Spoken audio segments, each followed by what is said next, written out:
Olá!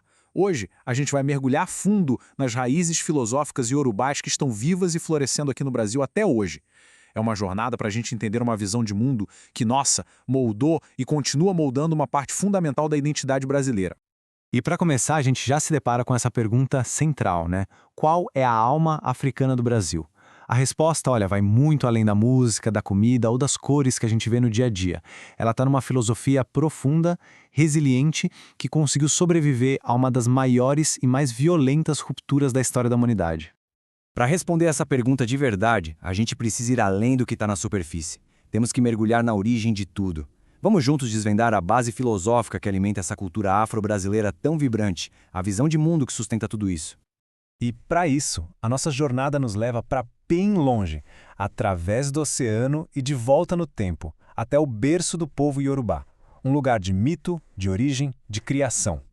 A história toda começa assim, com o mito da criação iorubá. Imagina um caos de água, só água. De lá, o Ser Supremo, Olodumare, envia a divindade Orixalá.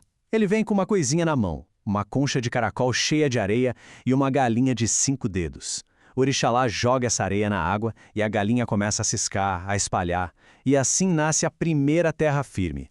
E esse ponto sagrado da criação se tornou a cidade de Ilé-Ifé.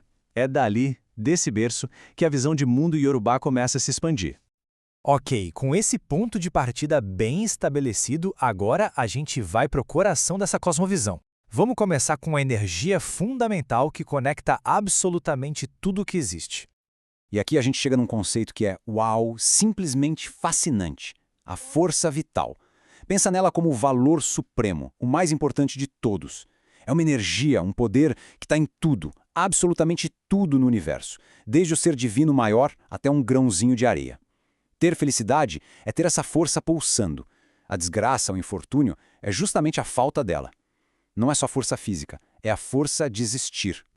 E para a gente entender isso na prática, essa citação do Pierre Ernie é perfeita. O universo africano é como uma teia de aranha imensa. Não dá para tocar no menor fiozinho sem fazer a teia inteira vibrar. Ou seja, tudo está amarrado, tudo está conectado. Uma agressão à natureza, uma agressão a outra pessoa, no fundo, é uma agressão contra si mesmo. É essa interconexão que define a realidade. E essa conexão toda, essa teia, ela se estende até para o poder da linguagem. Veja bem, na tradição iorubá, as palavras não são só etiquetas, elas não servem apenas para nomear as coisas. Elas são consideradas forças criativas, com o poder de mudar a realidade, de trazer energias e forças para a existência. Falar é agir. E isso nos leva direto para um outro conceito-chave, o oriki. É muito mais que um poema de louvor. Um oriki é uma saudação usada para evocar a essência, o poder mais puro de uma pessoa, de uma cidade, de um orixá. Pensa que é tipo uma chave verbal. Quando você pronuncia um oriki, você não está só descrevendo, você está invocando a presença, a força fundamental daquilo que você nomeia. Vamos ver uns exemplos aqui que são muito fortes para a gente entender.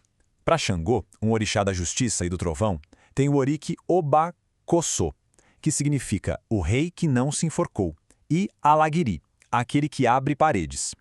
Já para Oiá, a deusa dos ventos e das tempestades, temos Oiá Oriri, o vendaval ou a que corta a copa das árvores. Percebe como isso não só descreve, mas captura a essência, a força da natureza em ação? É poderosíssimo. Ok, agora a gente vai mergulhar fundo mesmo. Talvez no conceito mais diferente e fascinante de todos, a forma como os iorubás entendem o tempo. Esqueça tudo o que a gente conhece, porque isso aqui é radicalmente diferente do nosso modelo linear.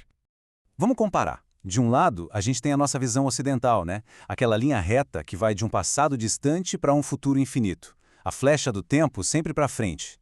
Já na concepção iorubá, a coisa é completamente diferente. O tempo tem 2 dimensões, com foco total num passado muito longo e num presente super dinâmico. O futuro? Bom, o futuro é só uma pequena extensão do agora. O verdadeiro lugar onde tudo acontece, onde tudo fica guardado, é o passado. A trilha do tempo não vai para frente, ela se move para trás, em direção à memória. E essa visão do tempo, ela cria uma jornada de vida muito profunda. Primeiro tem o Sasa, é o tempo dos vivos.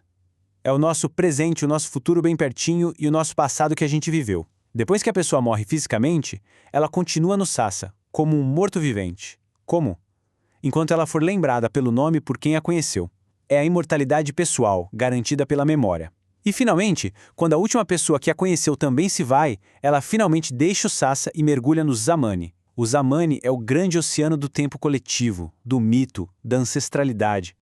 E agora, a gente chega na parte mais dura, a ruptura brutal da diáspora forçada da escravidão. A grande questão é, como é que uma visão de mundo tão rica e complexa sobrevive a um trauma desse tamanho? A gente vai ver como esse exílio não foi um fim, mas sim um transplante violento que, incrivelmente, levou a um renascimento. Degredo, exílio. Nossa, só essa palavra já diz quase tudo, né? O peso de ser arrancado não só de uma terra, mas de um lar, de um universo físico e espiritual. E tem um poema, Negredo, do Rubens Eduardo Ferreira Frias, que sintetiza essa história de uma forma brutal e linda ao mesmo tempo. Ele fala desse desraizamento, da travessia, mas fala também do segredo. O conhecimento, a filosofia, a memória, tudo isso que foi carregado através do oceano. Escondido, mas vivo. E foi exatamente assim que, aqui no Brasil, essa visão de mundo virou uma verdadeira ferramenta de sobrevivência e de renascimento. A crença no universo conectado, o poder da memória ancestral lá no Zamani, a força criativa da palavra no Orik, tudo isso junto permitiu que os Yorubás e seus descendentes conseguissem, secretamente, preservar e reconstruir seu mundo, mesmo sob a opressão mais desumana que se possa imaginar. E isso tudo deixa a gente com uma reflexão final que é bem forte. Se os nossos ancestrais só continuam a viver enquanto são lembrados, se a memória é o que os mantém vivos no Sassa, então a pergunta que fica é: quem é que a gente está esquecendo? A resposta para isso, no fundo, define não só o nosso passado, mas também quem a gente é hoje.